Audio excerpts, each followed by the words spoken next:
Yeah. So you've worked in the pit, in the mine. Where are you from? Bolton-on-Dearne.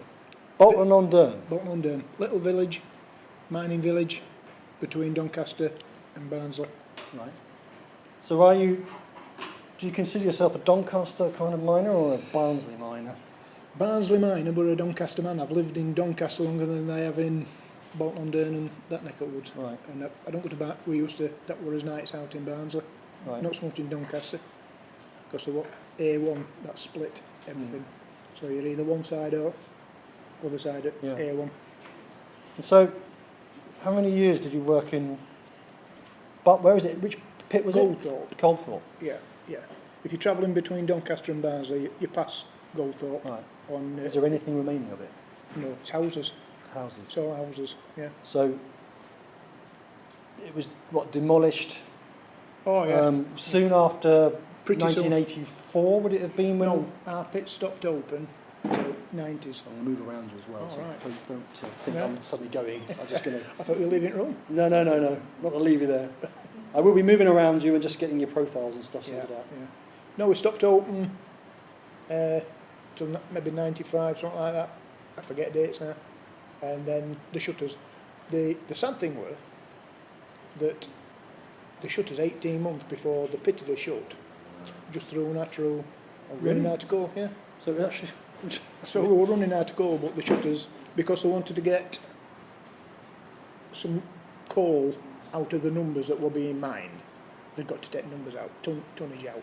So what they ended up doing is shutting certain pits, and Goldthorpe was producing a lot of coal. In fact, at the time it shut, it was producing the cheapest coal in Europe. Really? Yeah, but somebody decided our fate for us and it shut. So it were a sad day. Yeah. A sad day. How long was the process from being told to actually closure? There's always rumours. There's always a rumour. Yeah. And Barnsley Chronicle had put it in their paper before Union managed to tell any men that Goldthorpe pit was shutting on Friday. So it were a case that as we were on day shift, Union man come, because we were on a paddy. We didn't go down a shaft. Ours is a long train. So egress, you said the other day. Yeah. The egress is when you're coming out. Right. And what's going in then? Descent. Ingress. He works at the college. Good man. An ingress. So they got us off at Paddy. Union man. Paddy. Paddy, that's a train. Train. So that's your train. So you can't put a train on the front. Instead of a cage, Yeah, you're on a paddy. I'm on a Paddy. So you're not going down at a vast... We were hearing the other day about incredible speeds of being dropped. Yeah, yeah. So you're on a little Thomas the Tank Engine. Without the tank engine. Without the tank engine. Yeah. What have we got? What's propelling it? Rope. It's actually been Up at pulled. pit top. It had got a drum, just like a drum that takes men down. This is a big drum with an endless haulage rope on. And this rope, our pit was a mile long. To get down, it's a mile. And this rope runs all the way down bottom, Jeez. right into the bottom of the pit, and the rope comes back on pulleys all out at pit. So up drift. That is a rope, not a cable. That's a steel cable. It's a steel cable. It Steel must cable. weigh. Lots, because it was. So it's going to be tons and tons and tons. So Yeah. the mechanics of actually shifting that is in itself Yeah, an incredible piece of engineering. yeah. And the thing is, when you're on the pit top, if you ever got out at pit early or you were doing a job on pit top, you couldn't get into paddy out, what we call engine house, because the men who used to drive it, they used to keep it spotless. All brass was shiny, everything more immaculate. It's the only place where there was no dust. They just kept sweeping it up, and if they liked look at you, they'd let you in. If they didn't like look at you, no, you're not coming in. Because they were their own bosses in that. But yeah, it was a big piece of kit. Piece of kit. Yeah. Incredible. So every morning you're doing what? You're doing shifts? I was lucky enough to wangle days regular for a while. I enjoyed my day shift. How long's a while? 2.5 years. 2.5 years. Yeah, 2.5 years. It was a good shift for me because I used to do running. So I used to be up. Do you know what? Fitness is an incredible theme. Everyone seems to be fit. and has incredible, you know, physical. Well, it went running boom on, weren't it, in 80s and Yeah. that type of thing. So yeah, I used to do that. I'd got a dog, I used to take my dog for a walk or take him for a run. And see your family. And see At my the family. proper right time of. Yeah. And then what I was doing for that 2.5 years was what they call a market.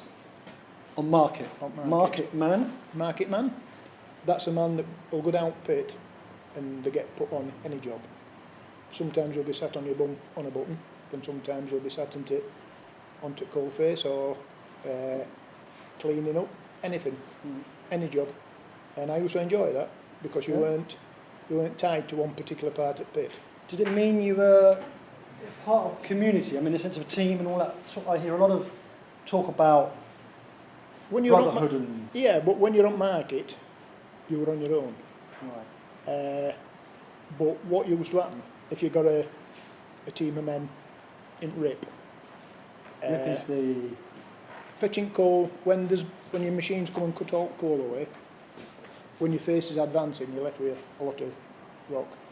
So what you used to do is blow it to the floor, clean it up and set your arch. So if there was somebody on holiday and there were a man spare, because you were at market, they used to send you into that job. So that week, if that bloke's off on holiday, you'd be doing that job all week, because you got to know what team they were working and they got to know you, they trusted you. But I used to enjoy doing market, it was good. Well, I suppose you have a variety of people. Everything, you meet. yeah. Everybody, or sometimes I'd just work on my own. Yeah.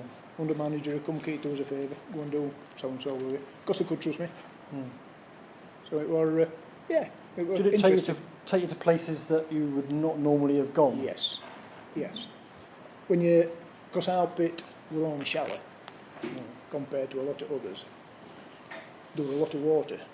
And as you used to go down drift, there used to be 3 pumping stations. And the water used to pump out at pit into a big tank. That all got filtered. And then as you went out pit, you'd see great big pipes. And that's water that's being filtered that was sent back down pit to machines for cooling and dust suppression. Because on your coal face machine, you got all picks. It weren't just a pick, it was a pick and a spray. You know, like an atomizer when you put in cement on. Yeah. They got like little atomizers on. And so that used to, before you filtering and keep dust suppression, all that type of stuff.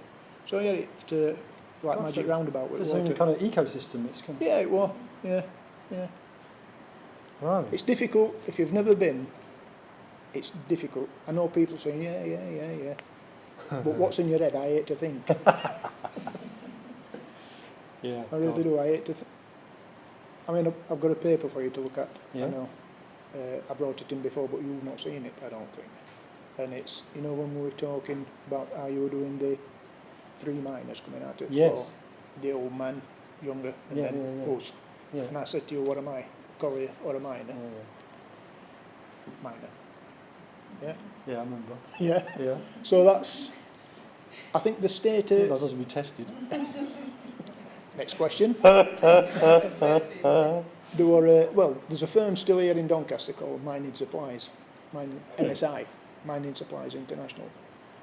And Arthur Snipe, Great. yeah, he was the man, if you like, that invented modern mining. Right. Because in old days, like when my dad would do it, my granddad, you'd got pieces of timber, holding roof up, and there were a conveyor belt running along coal face. And men used to hand shovel the coal onto this conveyor belt, and that's how they got out of pit. Arthur Snipe came up with this idea of mechanical face, and it's like if you see a slinky that bends everywhere, this face, this pieces of machinery and everything else works like a slinky. Everything moves, everything flexes.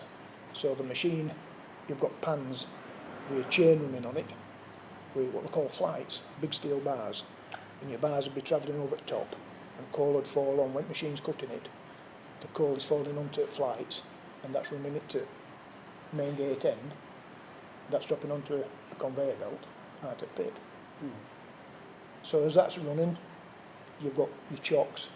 And where, like I said before, where I worked, I think our coal face was 48 inches high. So everything had to fit into 48 inch. So that's your chock. And I think ours were 6 legs. 2 at front, 4 at back. And it's like a plate, a big steel plate that's hinged in the middle. And this used to ram, when the machine had passed, you used to ram your chain over, and then you used to have to fetch chocks over, all hydraulic, like a little handle on it, and pull it and push it and everything else. And that sends everything over to next machine to come and cut it again. So it was interesting, but Arthur's Nightmare, millions. So what period was Arthur Snipe inventing this? I'd say late 60s, early 70s. I'd have thought so. Because when I was down pit, when I started, this is all what we're going. Sorry. Yeah. But, yeah, so he did a good job, but when you can't compare the size of a coal face at Goldthorpe with a coal face at when I worked at Rosington. Right. Absolutely vast. The Washington one is? Yeah. Compared to Goldthorpe, and then when you got people talking about coal mines in Staffordshire, their coal faces were 12 foot high.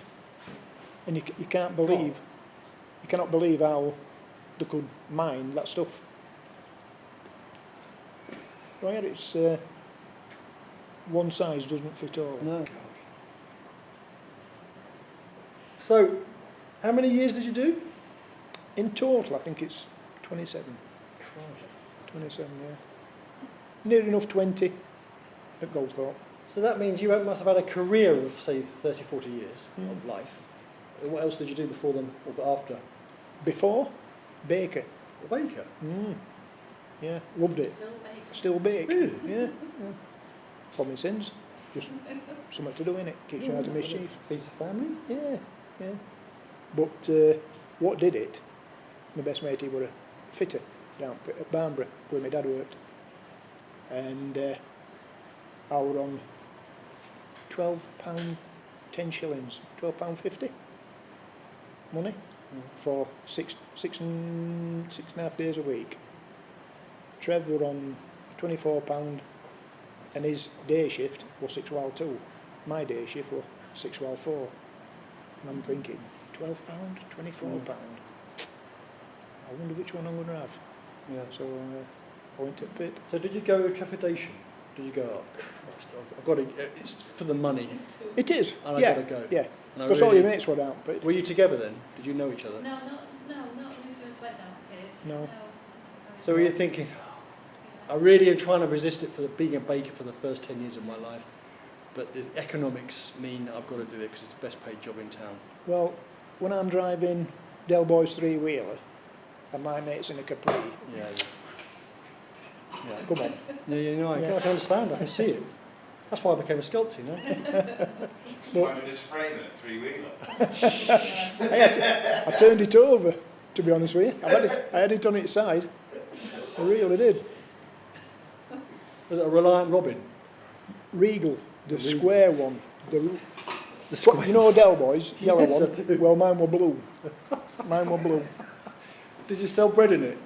No, well, it was bloody good fun though. I bet it was.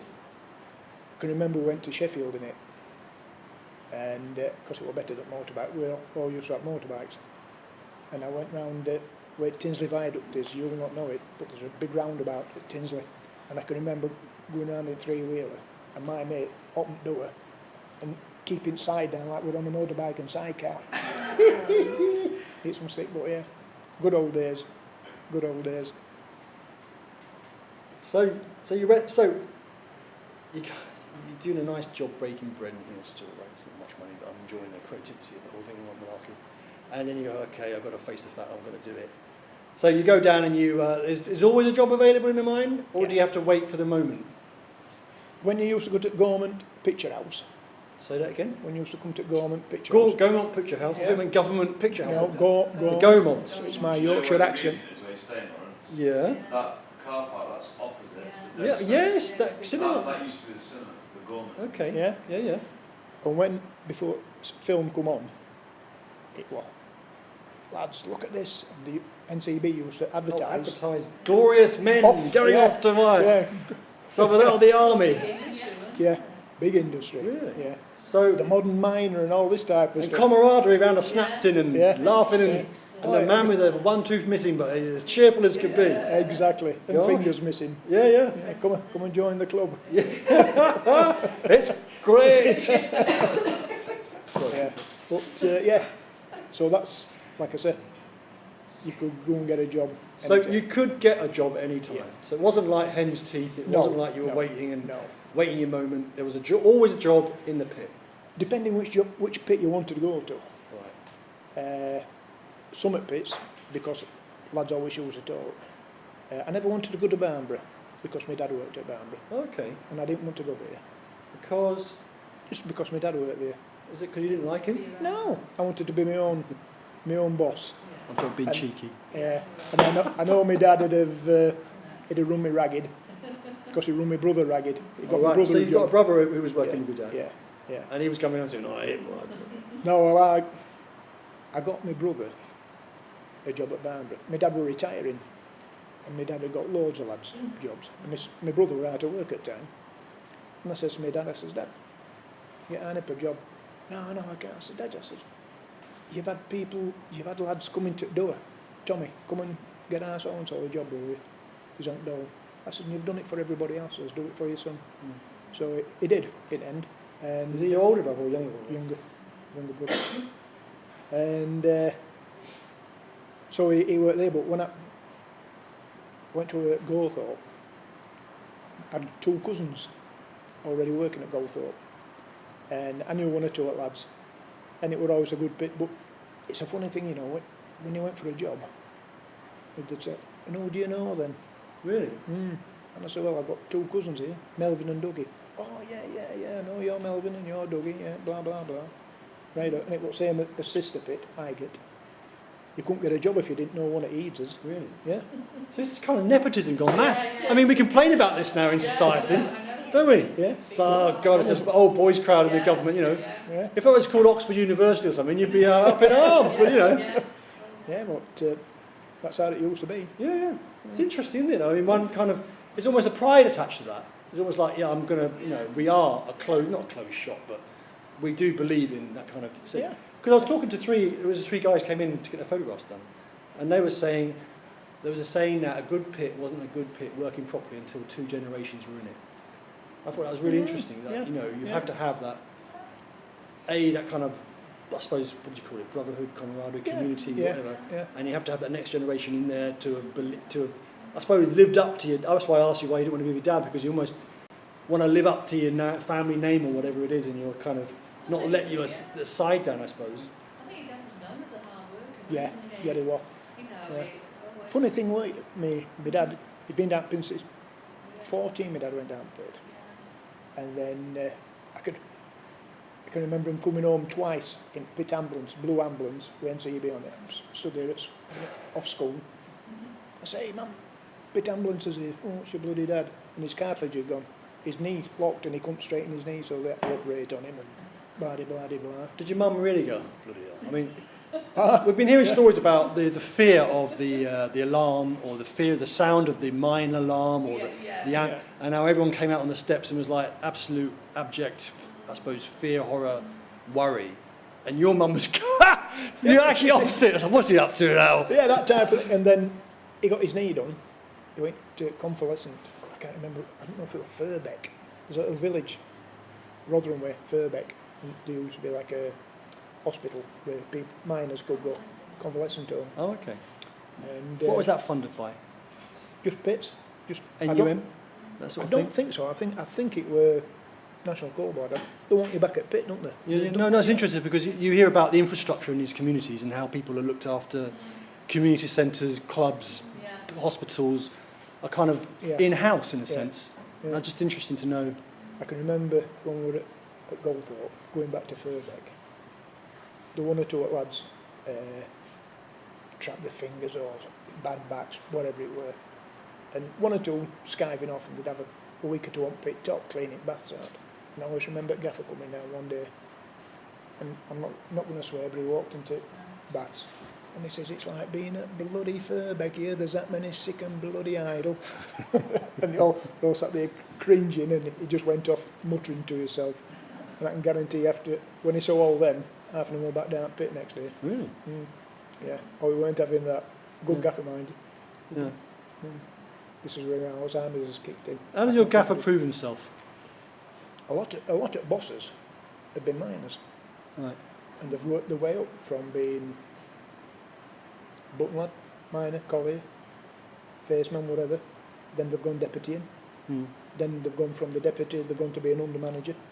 Then they're going to be like a manager for one area at pit. And then they've gone to college and got the miners. Yeah. It's funny because in the army, it was like the First World War, I often heard that a good officer came from officer class. Yeah. And what do they call those sergeants? The sergeant that had moved into officer class had a real tough time because he wasn't real kind of officer material because he worked himself up. Yeah. It's almost the opposite Yeah. in you almost have to work your way up. Yeah. You don't come Yeah. into a mine and manage people having come from a public school and having had a university education and going straight into the office, as it were. You actually, That was the structure. Yeah, that was the structure, but it changed. Right. In late 70s, early 80s, things changed. What they used to do then is go to Newcastle University or Durham University and see anybody that's doing, I don't know, engineering. And I can remember one lad, Gareth, a Welsh lad, a bit younger than me, and he come on when we were on nights doing this dowling. He come down pit ways and something. Yeah, we've got a gaffer ways, blah blah blah. Yeah. And when you're timbering up, there's an art to it.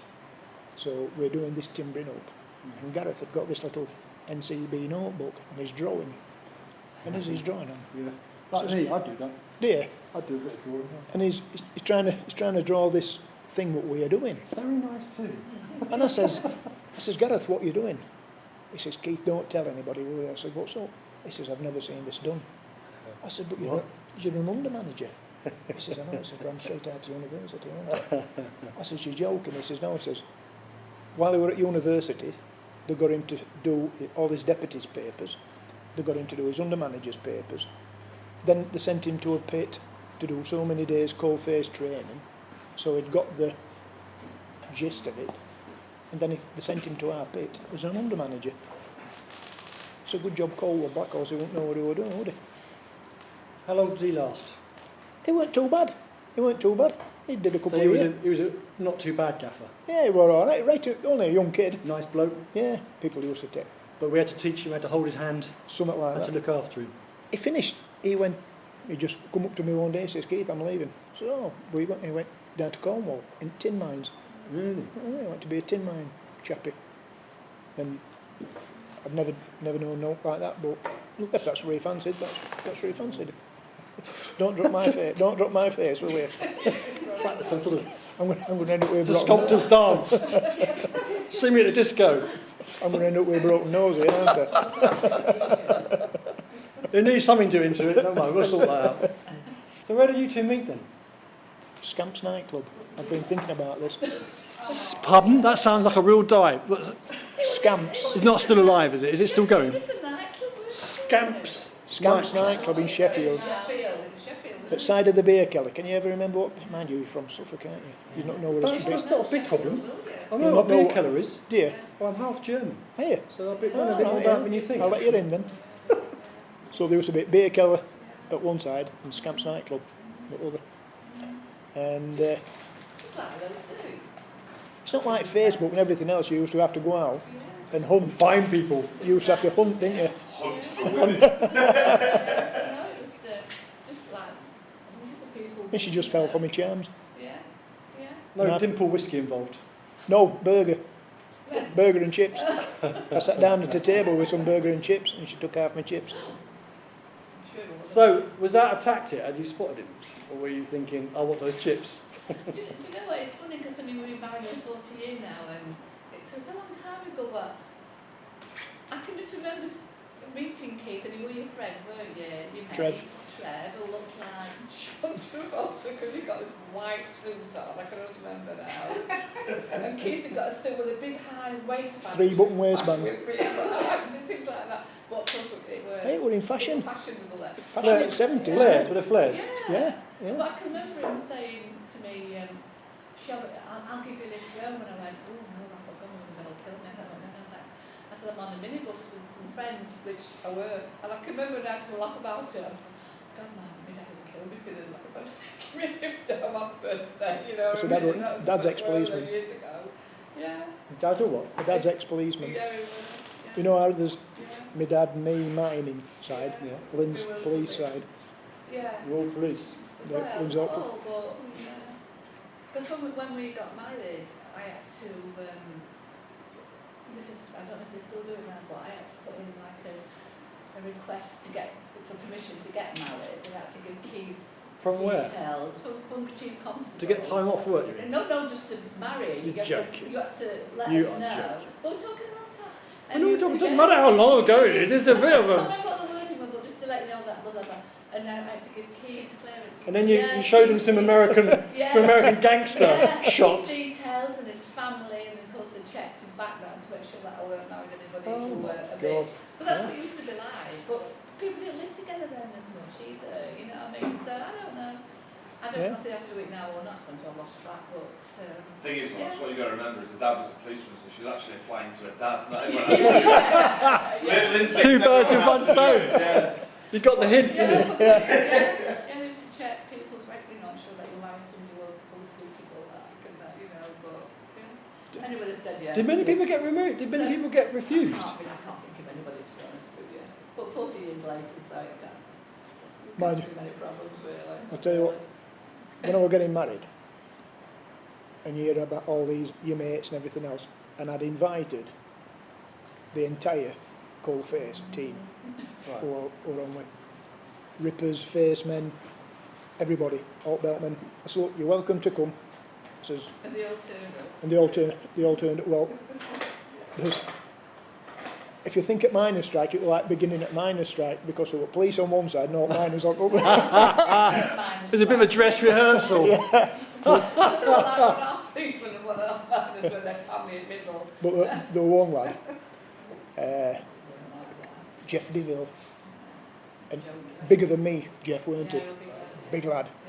And he turned up, and I can always remember him, and he'd got arms out here, and he'd got a big check shirt on, sleeves rolled up, and he come walking in, and I thought, oh, Jeff, don't start. And because he was a handy lad, and he didn't, but he took your mum for a dance, didn't he? And Mum's looking, she said, Keep, get him off me. I said, I'm getting bum and all. Too big. But, it was a good night. It was a good night out. That phone call then, was someone watching, and they said that they still do the security checks. Did they? It's to make sure that no one's marrying into the police. Right. To try and like... Well there, that's the answer. I didn't know that. Thank you, listener. This shows you that the police are watching. Big Watch brother. out, guys. Big like, brother.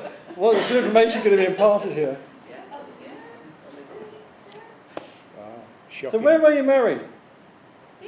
Doncaster. St. George's Church. Big church. What, a big one? Yeah. All by the royal family gets married. Yep. You are We'll let them joking. use that How'd church. you get that gig? Just did. Just did. It was my parish church. Was it? No, Alexander from Doncaster. I'm a Doncaster. All right, okay. Yeah. The Minster, St George's Minster. It's so many feet too small to be a cathedral. Start talking about it, Laurence. Yeah. Yeah, we did quite a lovely there. Oh, yeah, with bells ringing and... Really? Yeah. And Traffic was stopped. Actually, Pits were closed. Obviously, they're all at a women's wedding. but, I can Police remember were on. Yeah. when we come out at wedding, out at church, there were police cars outside with blues and twos on, weren't there? Blues and twos? Yeah, they did. Lights and No. orange. Yeah, they did. Yeah. Just a few of me, Yeah. colleagues and that, yeah. Good. Before I got married, Yeah. Lynn, You avoided those? Lynn were at the first place that she worked at as a policewoman. Well, Attercliffe. And the police, she didn't know where Attercliffe or where police station were, but funnily enough I did. So one Sunday, I'm not going to... And so this particular day, I took her to Attercliffe Nick and went on a recce to see where it was. And as it happened, the Nick was surrounded by gypsies with horses and everything. Right. And so she ended up and she had a good couple of years there. And because I'd been on nights, and Lynn, I think Lynn had been on nights, I went to pick her up. I know you don't know area, but you might do. And I'd come to Rotherham, and you come under Tinsley Viaduct. So I pulls up at roundabout, Sunday morning, not a car there or anything. Pulls onto it, and I'm just having a steady trundle up. And all of a sudden it was like something out at Sweeney. There were police cars in front of me, police cars at the back of me, one at the side of me, and silly bugger here, sat in police car laughing her head off. They pulled me. No. All good fun. Yeah. If you ever watch Sweeney and you see Granadas and all that, that's it. That's time it went on. That's fantastic. What sort of police person were you? Were you a Bobby on the beat, or were you in special ops? Yeah, I did a bit of all sorts really. I wasn't. You're a market man. Yeah, no, I'm just an ordinary constable really, but I did a while doing around schools and that type of thing, and I did a bit of shoplifting squad. She didn't do shoplifting. It's like, just to test them out, doing testing security services. And I did a bit of work in offices and moved around, but yeah, just a general bit of everything really. So and then we had our son that were minor strike, weren't it, at the time. And and I still work for the South Yorkshire Police now. I'm proud of it. You still work for them? Yeah, I do. Quite, so it's been, well, how many years has that been? Gosh. Well, I mean, the job I'm doing now for 24 years, and then some of it over 30 years, I'm proud of it, I should think so. Yeah. So how was the strike for you? I mean, that must have been a very tense time as far as community goes. Well, it's strange really, because I can't remember me and you making that big an issue out of it. We tried not to, didn't we really? We knew what was going off. Obviously we knew what situation was and that, but our situation wasn't going to change. No. But I was saying the other day, the only kind of lucky thing about it was that I was on maternity leave when I was having Ben. So although I was still in the South Yorkshire Police, I was actually on maternity leave. But so we kind of made a bit of an agreement with each other, didn't we? That because of my job and what have you, that Keith wouldn't go on the picket line. He didn't go to meetings and would stop out and strike right to the very end, which he did. No problem with that. But he just wouldn't go on the picket lines because they were, obviously it would be. Plus where we were at Bowlby, we weren't on an estate where it was full of miners. We did in a mining There were a couple of village, lads. yeah, Rod, he was a pitman.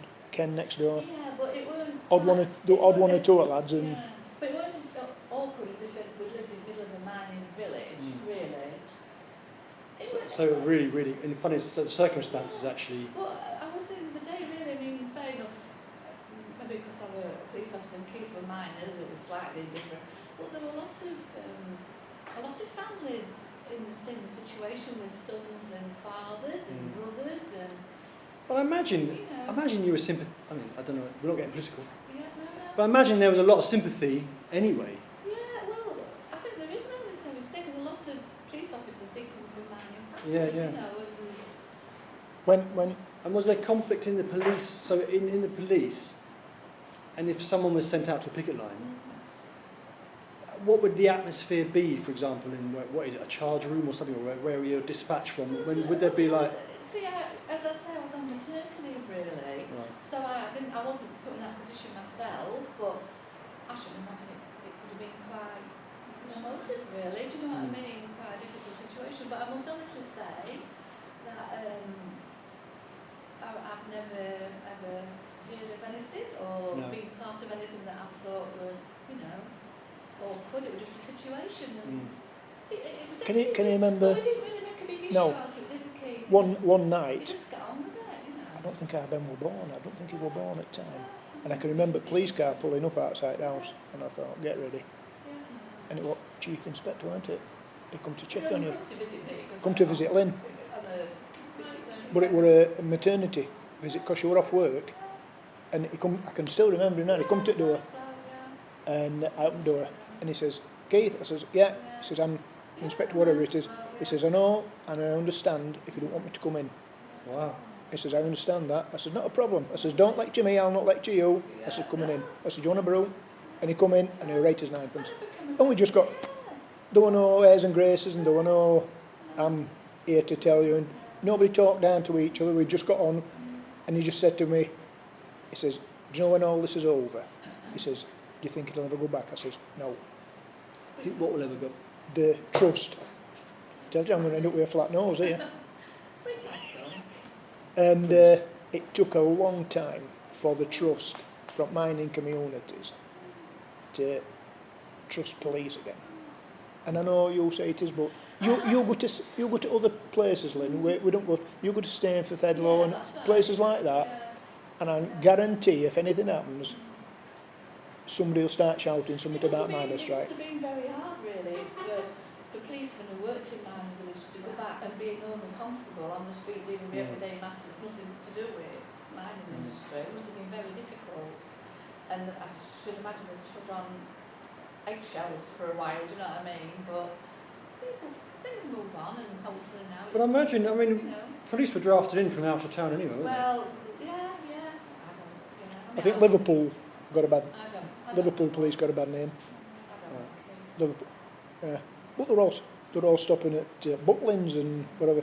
But there were one or two police, I don't know where they were from, kipped, went to sleep at Goldthorpe Pit, and they used canteen. They used our canteen, and they left it in a right state, on purpose. Feces everywhere on the wall. They'd made a right mess on it. They'd made a right. It all had to be deep cleaned before we could come back. So, but that's water under the bridge. We're talking about mining, aren't we? Yeah. The history of mining. Yeah. Tell you the tale though. Go on then, try it. Not too long. Only got an hour left. Right. I used to be in what's called developments. So we developed the pit for the miners to come and set out gates off. We used to do the roadways, the junctions, big square work where faces used to go off, and used to have surveyors come, and surveyors they put you a line on with chalk, and it used a piece of string, get everything straight. Everything had got to be straight. But this particular time they'd come and they put a laser beam. And All right. We'd never seen this. Yeah. And it said everything had got to be put up dead straight, obviously for this laser beam to be straight. And as we come down pit on afternoon shift, one of the lads on day shift says, you will not believe what's gone off. I says, go on. And a deputy on nights, he's gone into Edding and he's seen this red dot on the wall. Right. And he's got his pick. He thought it was a ruby or a gem. And he's picked at this. And It never ended. This is the gospel truth. And when we went in, he says, Keith, he says, where laser beams been? He says, Renault. Never to find it. And I thought, I don't believe this. That is true. That is true. Good job. So what did you do? Okay, you were in the pit office 27 years, and then you left it. Yeah. And then, so did you go back to baking? No. When I first got made redundant, I was like everybody else. One or two lads had took time off and decided they were going to retrain. I mean, I was 39, and I thought, Gosh. I've 2 kids, I've got a mortgage, I want a job.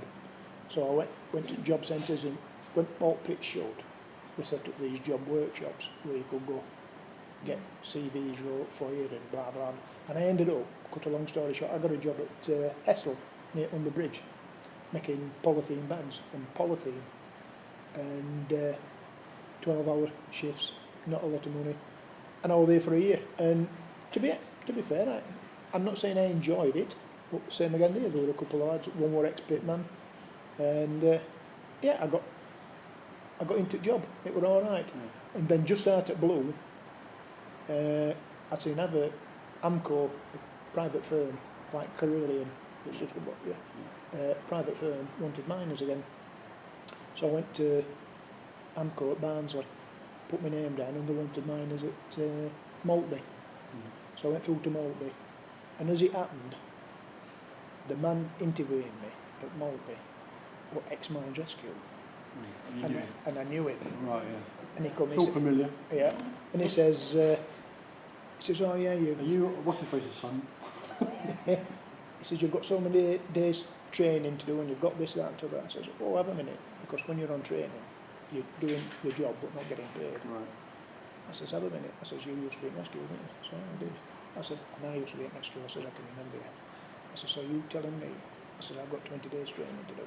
I says, I'm doing 5 days. I said, and then I'm back on full money. He went, right on. So, yeah, it was just being a knob, basically. So I did my 5 days training. I've got to have my little yellow bezel on, because all trainees when you go down paid. You know, you've seen cap lamps, haven't you? Well, a trainee has got a bright yellow. Like a green learner plate. Yeah, that's where it is. So I had that on for a week, and conditions at Maltby. Hot. It's unbelievably hot. Yeah. Why is that? That deep. Right. The pit is that deep. And it's hot, because I was talking to another guy about the air vents and Yeah. the fact that the older air got hotter it got. Yeah. As it passed through the pit. Yeah. I know it sounds very naive, and I'm embarrassed myself again. Were you closer to the Earth's core? Yeah. Is that why? Yeah. Really? At Goldthorpe, when we finished, we were only 80 something million. You couldn't go any shallower at Goldthorpe. To go shallower, it had to be an open cast mine. Right. That's how shallow they were. Gosh. Yeah. Why do they not just make it? Is it an open cast mine an easier mine to mine? Yeah, it's what they do in Australia. That's why Australians can send coal over to England, because they don't mine it, they just dig it off the side of an hill with a big machine. But Goldthorpe pit, like I say, it was just very shallow, and it's just where the coal runs. In fact, I meant to fetch you just a picture at Strata and everything, and you've got to go down to see it, and it is a fascinating thing. But but like I said, Rosington were hot, Right. but Maltby. Really? Yeah. So how did you deal with that? In the sense of what's the technique for surviving? Big bucket ice and water, and I mean a big bucket. I never took snap. I didn't take food. Really? Yeah, couldn't take it. Put ham or cheese. Cheese used to melt, and ham just used to curl up and die. Jesus. Yeah. Put jam on you. If you took jam, you used to run off your bread. Honestly, it was that hot. It's You were unbelievable. saying, Keith, when we were all sat talking that, you were talking to Steve, weren't you? And you were saying the difference when you transitioned from the Goldthorpe to the next mine. Yeah. You rocked up on your first shift or something. Yeah. You tweaked straight away that something was slightly different, but you're going in fully dressed. And That's then right. naked. Yeah. No one tells you. No, you're walking, because how many times you'll get dressed and undressed in a day? Well, I just get Go on. breakfast and then I put my morning suit on, All right, sir. and then my evening gown comes out. Yeah. I was afraid I let me change your pants once a week. Yeah. Back to front, inside out. Exactly. Exactly. Confused, Laurence, when you said a day. But think about it. I used to get up in the morning. I don't wear pyjamas, but I used to get dressed. Travel to the pit, get undressed. Walk round to mucky side, get dressed. Go down pit, come out at pit, get undressed. Get a shower, get dressed. Go home, have my dinner, get undressed. You're forever taking your clothes on and off. You know, just something that you don't think about, but it just... Yeah. God. It's another one that could get out of context. Yeah. Pay to take your clothes. For those that have just joined, Yeah, Talking about yeah, Oh no! coal mining. coal mining. yeah. But there you go. Sorry. How much is in charge? The deeper the mine, does that affect the quality of the coal? So where you said like gold Yeah. wasn't very good coal, so Usually, yeah, yeah, yeah. Because you've got that many different seams of coal around here. And a seam of, if you look at it this way, Rosington Pit, I'll say Rosso,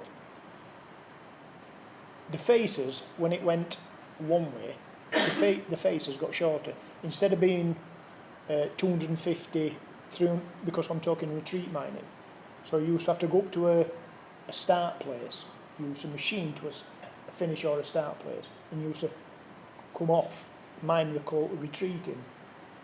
And what used to happen at Rosington, because of RAF Finley, now Doncaster Airport, the faces got shorter because they wouldn't allow, because they knew Doncaster were hopefully going to be an airport.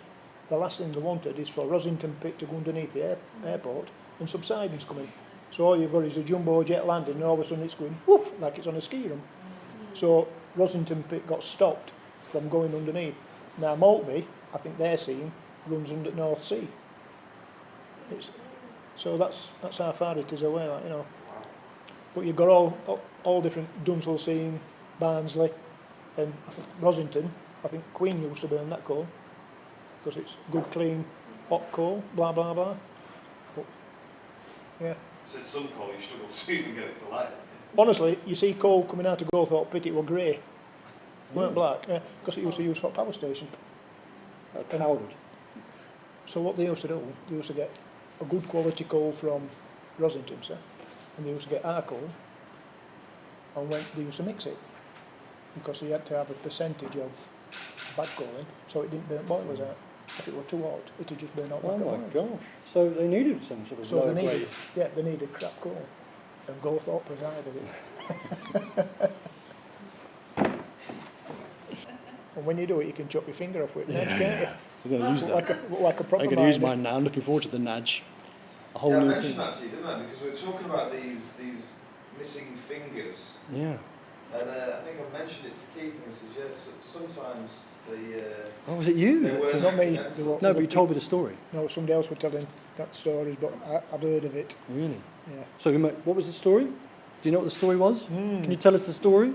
When somebody decided they were short of a shilling or two, when there's nobody about, they'd get a nudge or another implement and take the little finger off, as you do. Yeah. Jesus. And to get compensation. Yeah, yeah. Can you remember a lad, you know when I'm telling you about the shoving the pans over? Yeah. What he used to do is take a box of bolts with down pit, and as daft as it sounds, the bolts were soft metal. And when you used to ram, after so long, the ram had bend the bolts, because they were never a tight fit, and because it wasn't moving it, the bolt would snap. And sometimes half a bolt would stop in the hole. So some men used to get a stick or whatever I had and knock it out with another bolt. So the bolt just knocked the other bolt in, but more than one person would shove the finger in to shove bolt out and ram's still on. Oh, God's sakes. Yeah. Yeah, Oh, finger no. off. That bit of wax. And the chap who lost his finger, his mate were outside of him, and he'd done it, just lifted his arm up, bandaged him up and took him out. Deputy says, find the finger, throw it in gob. So they didn't try to sew it back on, because if they sew it back on, they'd have got less money. So they got the finger and threw it in gob. Threw it away. Gob is a term. At the back of when the The coal, overman was not eating a finger. Foreign language. Yeah. Same as I was telling you the other day, when we've got all these different miners in from all these different pits, I would use a term that would be alien to somebody else. Yeah. You said about the Bible. Yeah, a Bible, little block of wood. Yeah, just look like a Bible. What are the other one? Give me some more. Wedge Yeah. is what it is, it's a wedge, A wedge. but that's a pinner. In another pit, that would be a pinner. A pinner. Yeah, for pinning things. Yeah, block, big block, that's a big block of wood for your leg to stand on. Somebody else would call it something totally different. And when you got men coming from other pits, you've got to be a bit careful, just to make sure they understood and you understood them what you're asking for, because you'd be asking for something to come down cold face, and it'd be a totally different thing. So did you have many people from, for example, I mean, we've been talking about Polish people, Europeans coming. Did you have a European contingent, Polish or The Hungarian? Polish were there before me, and the pits shut before Polish lads started coming over. Pits had shut by then. But like I said, the Polish people that I work with were remnants at war. Right. They were war people that had come over. So did your dad work in the pit during the war? Yeah. Yeah. And did the pit keep open during the war? Yeah. So was it like, what do you call it, a reserved occupation? Yes. Yeah. So does that mean that, because I was talking to a girl this morning, Rachel, about the remembrance services here and how there's incredible military history here. If a majority of the miners in this area were mining in a reserved occupation, does that mean that the war had much of an impact in this area, in the sense of people going to it? And I mean, I don't know. I mean, you'd got people mining, but I would have thought you'd got miners that would still go to war. want to go? Yeah, you'd still have them good, because the man that we can't name, because he shamed everybody and the grandmother, because he was a Bevin boy, because he didn't want to go to war, he'd sooner go down pit, so they got a choice. You either go to war or you're a Bevin boy. Bevy boy? Bevin. Oh! The MP, Bevin. Yeah. He turned around and said, right, what do you want to do? War? Pit. Oof, I don't want a bullet, I'll go down pit. So, the man who we can't name, Had to work on pits though, didn't they? yeah, But my granddad and grandma during the pit, they had got evacuees that lived, because they were, they were sent from London, and they had quite a few evacuee children living with them during war years, when my granddad used to look down the pit. Yeah, they used to live a lot. And the evacuees would go down pit? No, they would just come and live with my grandma Okay. and grandma, because they were still Yeah. working and everything, so... And were the pits, etc., targeted in the war? And was there considered to be a place I don't where... think there were. The steelworks. It was Right. most Sheffield Steelworks and everything else. But for safety, I know it got mentioned before, all pits, where possible, had got connections to another pit. Yes. Like Barnborough were connected to Gawthorpe were connected to Highgate, Wath were connected to Romarsh, Parkgate were connected to somebody else. So if anything happened at pit top where they couldn't get men out, they'd walk underground to another pit to come out of that pit. And were they purposely built for that reason, or it just happened to be... I think some of pits were purposely connected for that That's a reason. lot of effort just to get you connected. Yeah, but it's a lot of effort to train and keep men mining, isn't it? So, Yeah, and I think it was steel industry that hit more Yeah, into. yeah. Because we're not a million mile away from where steelworks were, Parkgate, Rotherham and that area, not just Sheffield. And obviously other area, it's docks, all in that area.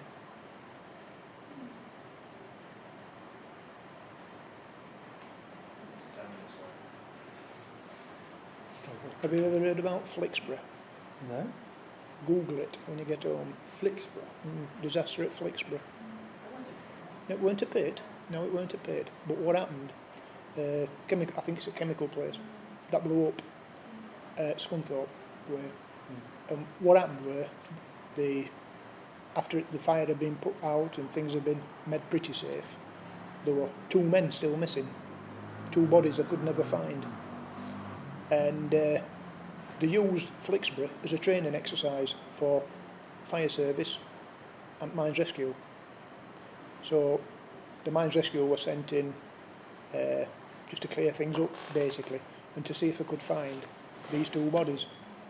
And the lad who I was in the rescue team with, Stewie Jones, his brother went to Flixborough, and when I were at mines rescue station down at Bottom Road here, we got all paperwork out, and it were telling you what officer did this and what, when they turned up, what hour long shift they worked and everything else, and what did they find nothing. But they ended up finding 2 bodies, and one of the bodies were in a locker. The chap thought he could get away from flames and everything else, and he jumped into a locker. And they found him, and he was perfect. And what had happened, the blast had taken all the air away from him. Oh, my God. So he just suffocated in this locker. And the last one, they couldn't find him. And Mines Rescue lads were just sat having a snap in a nice sunny day. And they were near the gatehouse. And they couldn't understand why all these flies kept landing in this puddle. And one of the officers went over, and he went to this puddle, and when he picked it up, it was a dead body. And the safe meeting place for everybody to gather were at the gatehouse, and the blast blew him into the floor, and because it was soft, it just pinned him straight, and it just burnt all his back off. So his back were gone. So he fell flat on the floor, Yeah, and then the heat whipped it back up. took all his back off and everything, and that's how they found him. Yeah, and like I said, How long after the incident was that? Oh, a couple of weeks, so it weren't a pretty night, but mines, like I say, that were one of the things that Mines Rescue lads got sent into. Right. Because you were a miners' rescue. Yeah, Were you ever used? no, thankfully. Yeah, That's one one of thing the I jobs got. you never want to. Yeah, I got put on standby once when I worked at Rosington, and we come down at Walked on water. Walked underwater. Oh, right, well, I am a non-swimmer. To my great shame, I am a non-swimmer. And when I joined the Mines Rescue, it wasn't the thing to go underwater, because the old sets, you struggle to breathe. And with this new set, what I got trained on, you could go underwater. So they decided to put underwater training in again. Oh. So we ended up going to Armthorpe Baths, and officer, he says, if there's anybody who can't swim, you don't have to do it. No, nobody. And I says, I can't swim. He said, Keith, you don't have to do it. I says, no, I'm going to have a go. And when you put mask on, you've got a line at top, a strap at top, and 2 straps here to pull it tight. I had a perfect smile for about a fortnight after I pulled it that tight. Good God. I couldn't get underground. I couldn't get underwater because the set makes you buoyant. Right. And so I'm trying to hold my breath. I'm trying to empty air bladder in rescue thing, and I could not sink. So one of the lads says, I'll get him to sink. So he just stood on my head, and he just shoved me under. And I thought, oh, thank you very flipping much. And but once I got used to it, and I relaxed. And I still haven't learned to swim. I can swim with a sea from me back. But, and then when I went to Rosington, I'd finished it, then I went back to Rosington, and I managed to get back into Mines Rescue team, because I was pretty fit at the time. And I got back in, and we used to go to Mansfield. And Mansfield were a lot harder team. They did a lot harder training. And they'd got a tube. And in this tube, you just fit a man with this set on, perfect. And what you had to do was send smallest rescue man through with a piece of green wire. And he'd go through the tube, and you'd tie this wire to you, and he'd pull you through. God. Like cleaning a gun. Yeah, yeah. And that's, or you'd go through, Oh, and you'd Jesus. pull yourself through on your fingers. You know what? Every conversation we've had, I was thinner. I was a lot thinner then. but the space that people have climbed through has got thinner and thinner as these days have gone on. Yeah. We haven't had that one. Honestly. Someone who's been pulled through a barrel. Yes, yeah, yeah. And that was your training. That was your training. Riley. I'm never going to look at these chairs. No, really nice guys.